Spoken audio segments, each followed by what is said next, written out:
Mettons en place une caméra et son mouvement. Donc on l'a vu précédemment, là je suis retourné sur ma boîte 1, le premier effet qu'on a réalisé. On l'a vu précédemment, pour créer une caméra, on va dans Calque, créer caméra. Donc je vais valider, 35 mm. Ok, donc une caméra lorsqu'elle s'ajoute, évidemment on va retrouver une profondeur qui est différente, on n'a plus de l'aplat, et c'est en fonction du millimètre. Et on a vu aussi comment naviguer dans les différents outils de déplacement de caméra. Donc on appuie sur la touche C pour accéder aux 4 outils qui se suivent. Donc ici on a l'outil de rotation, de déplacement, d'approche et un outil d'orientation de l'angle. Donc là on peut faire des rotations avec cet outil-là. Ce que je vais faire, donc juste avant je vais développer. Je développe la transformation. Et je vais rester enfoncé pour créer une image clé sur position et orientation. Et ces deux images clés, je vais les positionner, hop, vers la fin. Je pense que la fin, voilà, se situe vers là. Donc je vais me placer vers ici, puis on corrigera ça. Et je vais me placer vers le début de l'animation. Je vais mettre un petit peu sur le côté. Et je vais redéplacer les images clés. J'avance, voilà, histoire de voir un peu mieux. Et donc, je vais exécuter une rotation sur la droite. Donc, évidemment, là, les mouvements sont plus difficiles. Donc, ce que je vais faire, c'est que je vais désactiver un peu tout l'ensemble. Je vais peut-être activer que les contours. On va voir lequel me permet de gagner en temps. Si je rentre dans la forme plein, je vais juste réduire. Ici, on était à 450, je vais mettre 50, histoire de pouvoir y voir un peu mieux.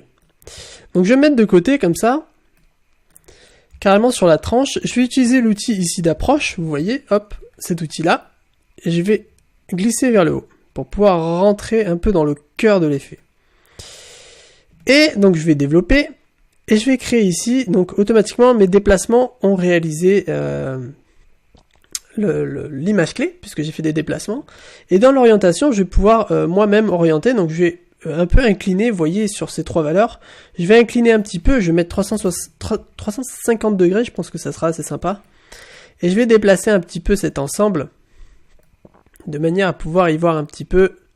Donc l'idée c'est qu'on ait une animation de départ. Voilà.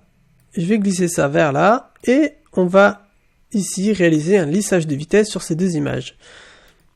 L'idéal, ça serait d'avoir un lissage de vitesse aussi sur les deux dernières images. Et on va regarder un petit peu tout ça. Donc, et là, évidemment, on va falloir réactiver après l'effet dans sa totalité. Donc, regardons pour le moment la caméra. On va essayer de bien contrôler notre effet. Donc, déjà, je zone ma prévisualisation. C'est un mot assez compliqué. Et puis, j'appuie évidemment sur 0 de mon pavé numérique, où on l'avait vu tout à l'heure, fenêtre, prévisualisation, pour activer la mémoire. Donc, voilà, là le mouvement me plaît pas trop mal, on pourrait s'en contenter. Je vais juste accentuer un petit peu plus, si je mets à 600, j'ai fait complètement un tour, je vais mettre 360 en fait, voilà, vraiment faire le tour, décaler un petit peu, voilà, là on a un mouvement de caméra. Donc ce qu'on va faire, c'est qu'on va valider, on va réactiver. C'était 450 si je ne m'abuse. On regarde, oui. Donc je vais rester pour le moment sur ce calque. Et ce qu'on va faire, c'est qu'on va faire une dernière correction sur la fin. Si j'avance un petit peu, lorsque l'animation est terminée, que je me mets en intégrale, on va le laisser charger. L'idée, c'est de pouvoir voir un petit peu, voilà, on va voir, si on regarde le long de certaines zones de mon image, on va voir du coup des imperfections. C'est normal car l'image est reconstituée à partir de barres. Et le principe, ça serait d'avoir justement, de faire apparaître l'image d'origine. Donc ce que je vais faire, c'est que déjà, je vais chercher ici dans ma composition boîte 1, tout simplement. Je l'applique ici. Donc déjà, si on active, on désactive, on voit la différence de cette composition. Donc évidemment, si je recule, cette composition ne va pas affecter la caméra 3D.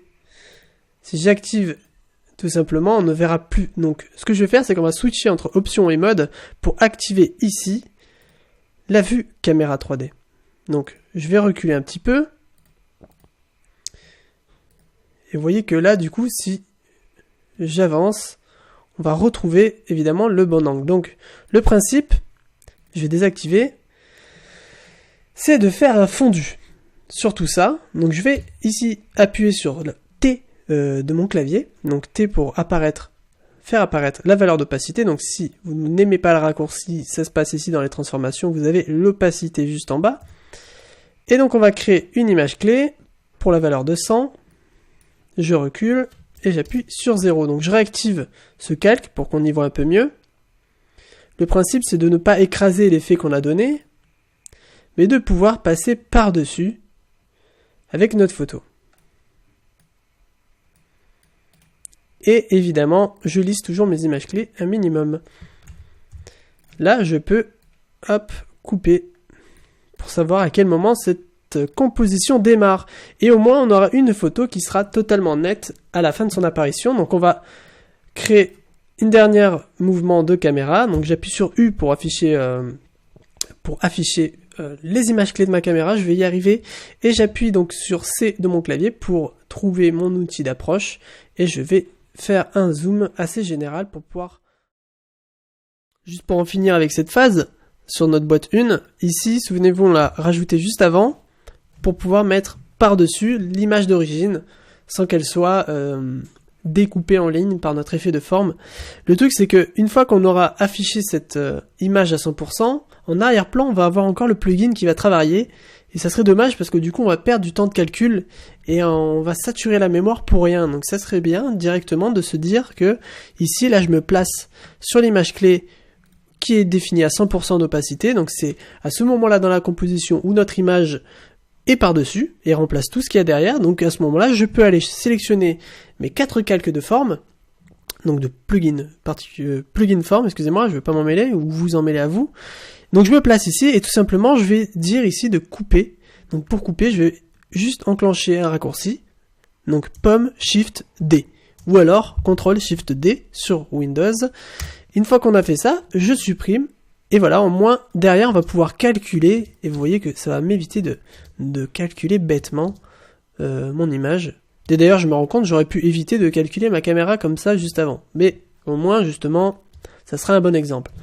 Donc, on peut avoir au moins une composition qu'on peut dire logique, et même terminée. Évidemment, on n'a pas encore de fond, et on va voir ça juste par la suite. Donc là, j'ai fait en arrière-plan l'ajout de la caméra. Donc l'ajout de la caméra sur la boîte 2, donc l'effet 2. Donc un effet, lui, voilà, comme on l'a vu, plus linéaire. Donc j'ai pas repris en enregistrement comment on met en place la caméra, c'est exactement la même chose. Donc vous voyez un peu le résultat, voilà, on peut s'amuser à faire beaucoup de choses. J'ai juste bien remis en place les particules en arrière-plan. La boîte 2, je l'ai placée par-dessus, donc j'ai fait son opacité sur la fin. J'ai rajouté aux particules une deuxième couche de lueur diffuse. Et quand je remarque ici dans la boîte 1, les formes contours, donc celles-ci, on peut les placer ici, on peut leur donner un mode, donc un mode d'addition, ce qui va donner un effet un peu plus intérieur à notre effet. Donc pourquoi pas, c'est intéressant. Les particules, pareil, vous pouvez un petit peu plus les booster si ça vous plaît. Pour le moment, on n'a pas encore de fond, et c'est ce qu'on va voir tout de suite.